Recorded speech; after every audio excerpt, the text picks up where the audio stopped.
Olá, pessoal, e bem-vindos a mais um The Explainer. Hoje a gente vai mergulhar numa ideia que, de primeira, pode parecer meio maluca. E se, em vez de você ler um livro, fosse o livro que lesse você? Pois é, essa pergunta vira de cabeça para baixo tudo que a gente pensa sobre leitura, né? Mas calma, isso não é ficção científica. Vamos entender direitinho o que está por trás dessa provocação. Então, o livro que lê você. Essa é a filosofia central de uma metodologia incrível que transforma a leitura. Ela deixa de ser só consumir informação, sabe? E passa a ser uma ferramenta poderosa de autodescoberta. A ideia aqui é bem simples, mas muito profunda. Em vez de ser só um receptor passivo, você entra numa relação ativa com o texto. O livro se torna uma espécie de espelho, sabe? Ele reflete as suas emoções, as suas memórias e acaba revelando coisas sobre você que talvez nem você mesmo soubesse. A grande sacada é essa: o foco muda. Não é mais sobre o que você aprende com o livro, mas sobre o que o livro te ajuda a descobrir sobre você. E olha, isso não é só uma ideia bonita, uma poesia. Não mesmo. Essa filosofia é a base, a espinha dorsal de uma abordagem bem estruturada, a metodologia 360 graus de leitura e escrita expressiva. Ela foi criada justamente para ser uma ferramenta de saúde mental e bem-estar, um jeito novo de promover cura e autoconhecimento. Ok, mas como isso funciona na prática? Como essa filosofia vira ação? É aí que entram os 3 pilares que sustentam toda a metodologia. E juntos, eles criam um verdadeiro processo de transformação. Então vamos lá. Primeiro, a biblioterapia de desenvolvimento. Depois, a escrita expressiva. E, por fim, a terapia narrativa. Cada um tem um papel fundamental. É como se fossem 3 engrenagens que, trabalhando juntas, criam um ecossistema de transformação muito poderoso. Vamos olhar cada uma delas de perto? Começando pela biblioterapia de desenvolvimento. O que é isso? Basicamente, é usar a literatura, as histórias, como ferramentas para o nosso crescimento pessoal. E o ponto mais importante aqui é que o foco não é em patologia, em doença, não. O objetivo é fortalecer o que a gente já tem de bom, sabe? Desenvolver nossas habilidades socioemocionais, nossos recursos internos para lidar com a vida. Tudo isso a partir da reflexão que uma boa história provoca. O segundo pilar é a escrita expressiva. E aqui a coisa fica fascinante, porque a gente vai direto na neurociência.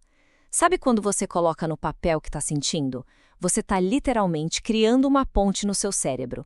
Uma ponte entre a emoção, que fica lá no sistema límbico, e a razão, no córtex pré-frontal. Isso ajuda a gente a organizar a bagunça interna, processar as experiências e, no fim das contas, dar um sentido para tudo aquilo.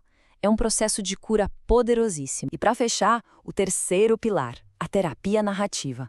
Essa parte nos dá o poder de pegar a caneta e reescrever a nossa própria história. A ideia central é genial de tão simples. A pessoa não é o problema, ela tem um problema. São coisas separadas. Entender isso muda tudo. A gente aprende a olhar para as histórias que contamos sobre nós mesmos, aquelas que nos limitam, sabe? E a transformá-las em narrativas de empoderamento, de resiliência. Você se torne o especialista da sua própria vida. Tá, eu sei, tudo isso pode parecer meio mágico, meio filosófico demais. Mas a beleza da coisa é que não é mágica. Existe muita ciência por trás, uma base bem sólida que explica por que tudo isso funciona de verdade. A neurociência, por exemplo, mostra uma coisa incrível sobre a leitura. Quando a gente mergulha de cabeça numa história, nosso cérebro não está só decodificando letras. Não, ele está vivendo aquilo. Ele simula as ações, as emoções. É como se a gente estivesse lá. E isso tem nome. É experiência incorporada. E é justamente isso que faz da leitura uma ferramenta de transformação tão, mas tão poderosa. E como isso acontece? Bom, por alguns motivos. Primeiro, os neurônios espelho, que são a base da empatia, disparam, fazendo a gente sentir na pele o que os personagens sentem. Segundo, a neuroplasticidade, que é aquela capacidade incrível do cérebro de mudar. Sim, ler pode literalmente mudar seu cérebro. E terceiro, como a gente já falou, fortalece aquela ponte entre razão e emoção, o que é essencial para a gente conseguir se regular emocionalmente. E não faltam estudos para comprovar isso. Por exemplo, uma pesquisa de 2013 do Burns mostrou que ler um bom romance aumentava a conectividade no cérebro por dias, mesmo depois de terminar o livro. Outra, de Kidd e Castano, também de 2013, mostrou que ler ficção literária melhora nossa capacidade de entender os outros. E o trabalho do Pennebaker, lá de 1986, já era um clássico mostrando que a escrita expressiva diminui sintomas de depressão, ansiedade e até melhora a saúde física. É muita evidência, né? A ciência é fascinante, sem dúvida. Mas, para mim, a prova mais forte do poder dessa metodologia vem das pessoas, das histórias reais, das vidas que foram transformadas por ela. Vamos dar uma olhada num caso bem concreto. O projeto Confissões Literárias 4. Ele foi tipo uma semente do que viria a ser a metodologia 360 graus.